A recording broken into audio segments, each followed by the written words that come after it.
It's just me and you. Salut mon petit Novel, c'est Théo de Nouvelle Classe, bienvenue dans le troisième exercice sur la géométrie et aujourd'hui on parle du produit scalaire.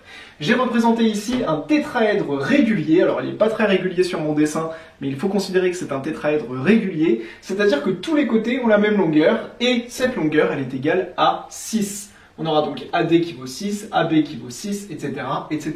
AC qui vaut 6, bref tu as compris, c'est un tétraèdre régulier.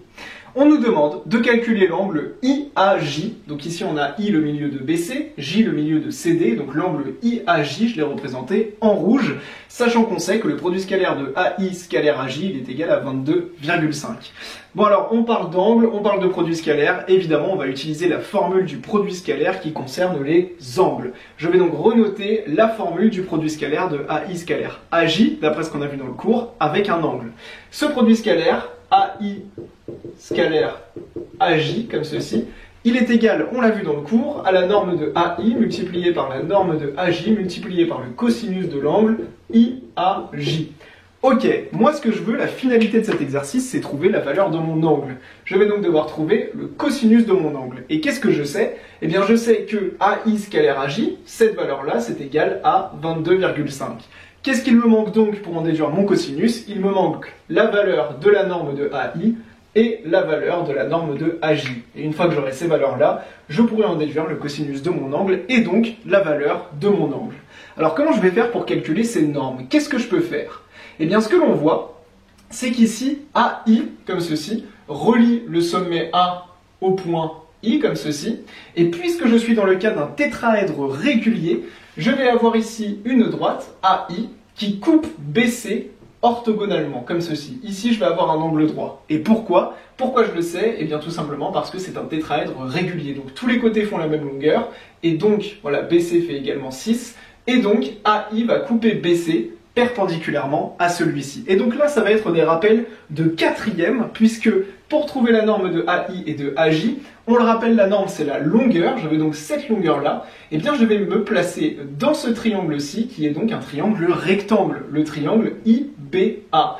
J'ai donc ici un triangle rectangle, puisqu'ici AI coupe BC en un angle droit, et dans un triangle rectangle, je sais que le carré de l'hypoténuse, c'est la somme des carrés des deux autres côtés.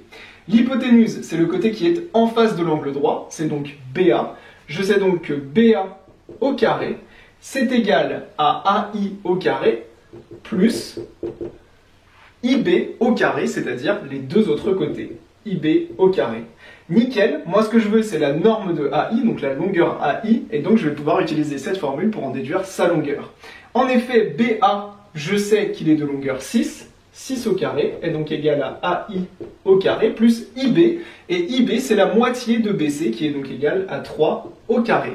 Je peux donc en déduire que AI au carré, il est égal à 6 au carré moins 3 au carré, le 3 au carré ici je le passe de l'autre côté, on a donc AI carré qui est égal à 6 au carré moins 3 au carré, et donc AI, la longueur AI que je cherche depuis tout à l'heure, elle est égale à la racine, car pour passer de AI carré à AI je fais une racine carrée, à la racine de 6 au carré moins 3 au carré.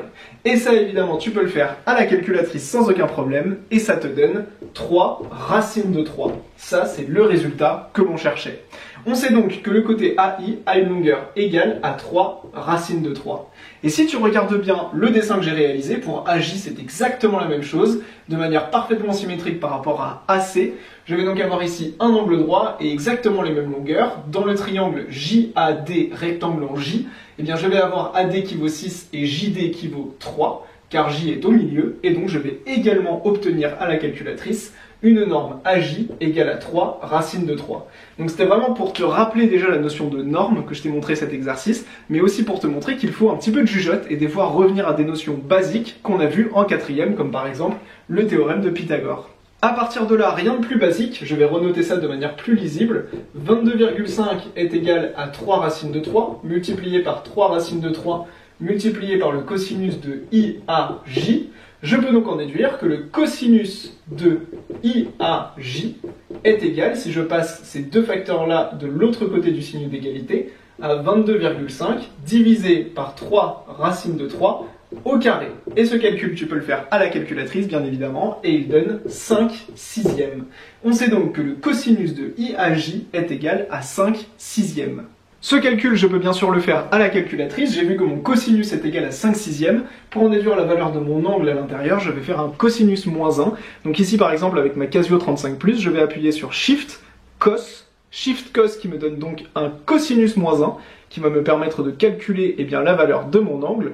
Ici, j'ai donc cosinus moins 1, et je vais écrire cosinus moins 1 de 5 sixièmes, car j'ai trouvé ici 5 sixièmes. Et si j'exécute, j'obtiens une valeur environ égale à 33,6. 33,6, c'est donc la valeur de mon angle en degrés, et évidemment j'ai bien vérifié dans les paramètres de ma calculatrice que ma calculatrice était configurée en degrés. J'obtiens donc que mon angle IAJ est environ égal à 33,6 degrés, et effectivement c'est ce qu'on voit sur mon dessin, j'ai un angle d'environ 30 degrés, et donc 33,6 degrés, c'est parfaitement cohérent. J'espère que cette vidéo t'a plu, abonne-toi à ma chaîne YouTube, et à très vite dans le 4e exercice sur la géométrie dans l'espace. C'était Théo, ciao!